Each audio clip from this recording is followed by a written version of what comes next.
Akhirnya dari sekian ponsel murah berlabel 5G yang ditenagai dengan Dimensity 700-an, saya beli Redmi Note 10 5G.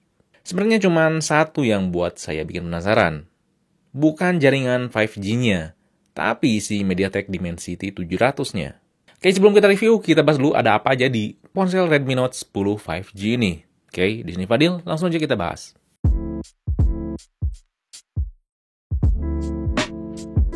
Seperti yang kita tahu ya, kalau misalkan ada teknologi baru-baru dirilis, pasti harganya tuh nggak akan murah tapi mahal.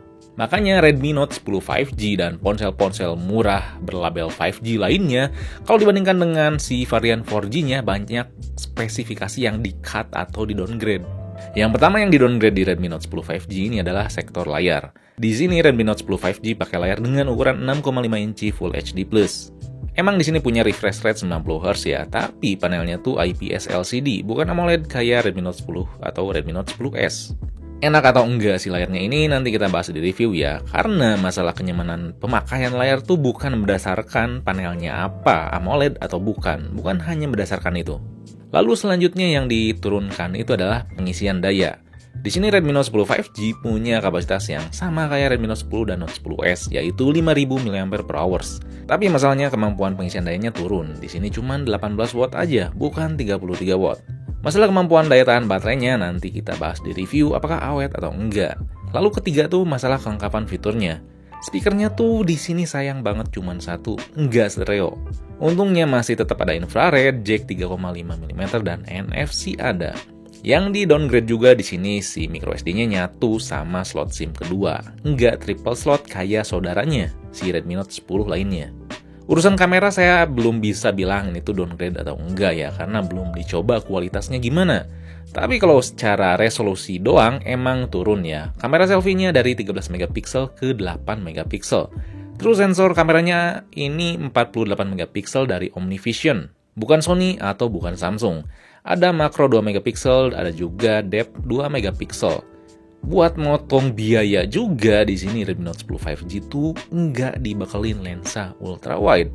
Keempat hal tersebut tuh dipotong atau ya diminimalisir budgetnya buat mendapatkan koneksi 5G melalui si chipset Dimensity 700 MediaTek.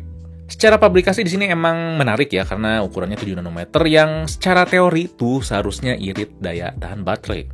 Dimensity 700 ini punya dua core utama, ARM Cortex A76 dengan clock speed 2,2 GHz. Terus ditemenin sama GPU Mali G57 MC2 dengan clock speed 950 MHz.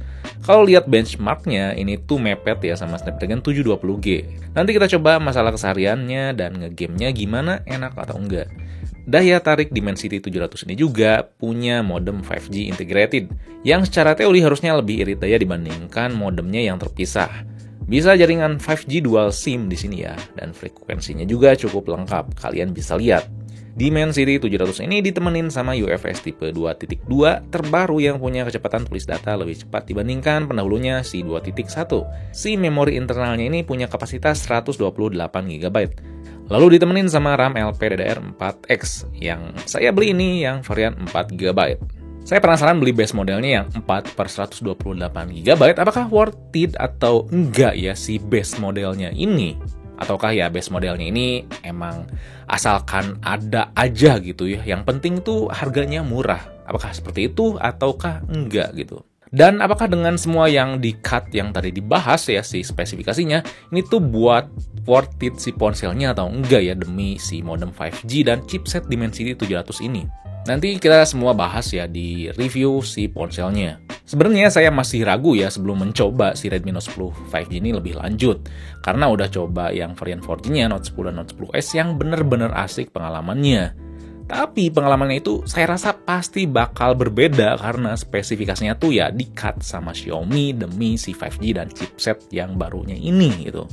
Dan berbeda ini tuh nggak tahu bakal dibawa ke hal yang positif atau ke hal yang negatif.